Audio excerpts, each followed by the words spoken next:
The Marshal is nothing if not unique. It has the power to single-handedly win a round for just 1100 credits. The Marshal can be a rewarding and fun experience, or the definition of frustrating. That's why you should know how to use it, which is our topic for today. Hello everyone, my name is Atchax, and we're going to be talking about the Marshal. Let's get right into it. The Marshal is definitely a bit strange. It can one-tap headshot anywhere, which is awesome. It can two-body or two-leg anyone, or deal a significant amount of damage at 101 per body shot. It has an incredibly slow rate of fire of 1.5 unscoped or 1.2 scoped, which doesn't feel slow at all when you take into account that you can two-shot anyone. How about the spray? Well, the Marshal is bolt action. It doesn't have a spray pattern.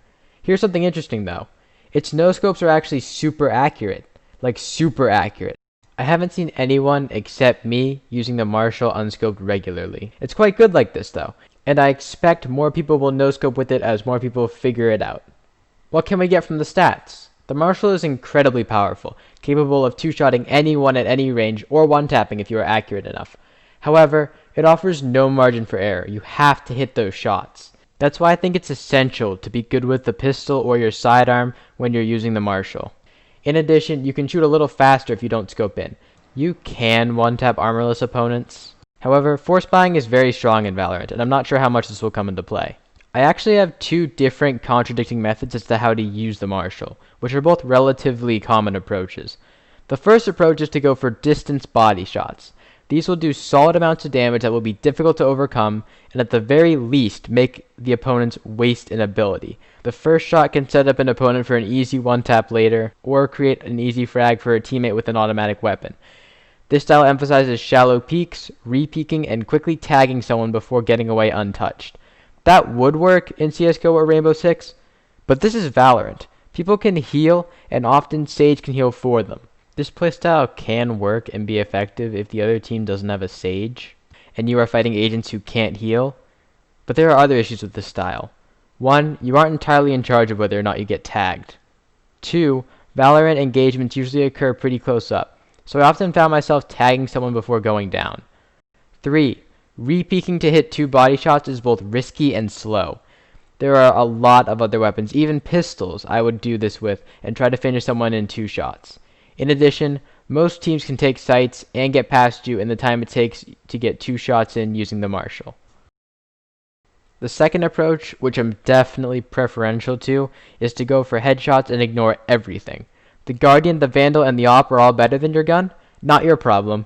It's super close range and you have to land your shot? Easy. Already done. It's a 1-on-4 with a spike planted and you have to retake? Please. Not even a challenge. The main problem with this approach is that it's really lacking in the common sense department. But it worked for me. In the games that I played, I kept going positive using only the Marshal, with a couple pistols and an ult thrown in. That's not supposed to happen when the other team has Ops, Phantoms, and Vandals. The other teams made a couple simple, common mistakes that I think you should know so you can take advantage of them when you see them and avoid them in your own game. The first and most prominent one was stubbornness. People kept re-peeking me and losing the same duel essentially over and over and over, round after round. If you lose a duel to someone despite a weapon advantage, your last response should be to go back to the exact same place the very next round, which one of the Sages did 4 rounds in a row. A lot of times players are trying to prove to themselves that they are faster than another player. Make sure you don't get caught in this negative loop.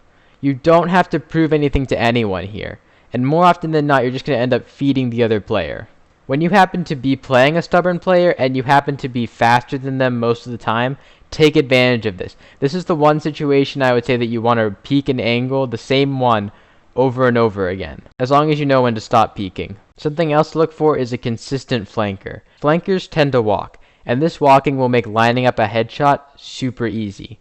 A certain amount of analysis of your opponent has to be put into whether you use the Marshal or not.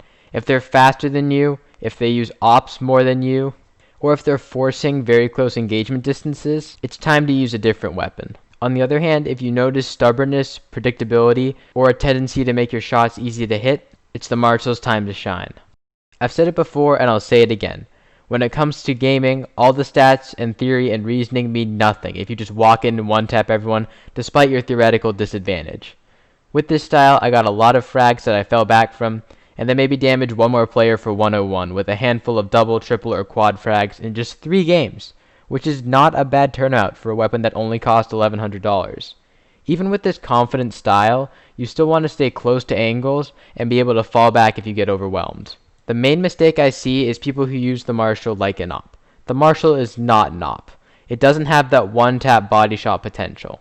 As such, pushing up, being aggressive, and holding weird off angles is not the way to go most of the time. On the other hand, a one-shot will kind of let you get away with anything. One last thing with Marshal's strategy before the conclusion. It has that tag of being a high-risk, high-reward weapon or a high-skill weapon. As such, people seem to value it or force it even when their aim just doesn't happen to be on point that day. You don't want to be the stubborn one in this situation. You are no worse of a player because you're having an off game or a bad day, or because you tend to be worse with high-risk, high-reward weapons. When you can't seem to do well with the Marshal, this is something that you shouldn't stick with. Try the Spectre out. It's quite good. The Marshal definitely has a niche.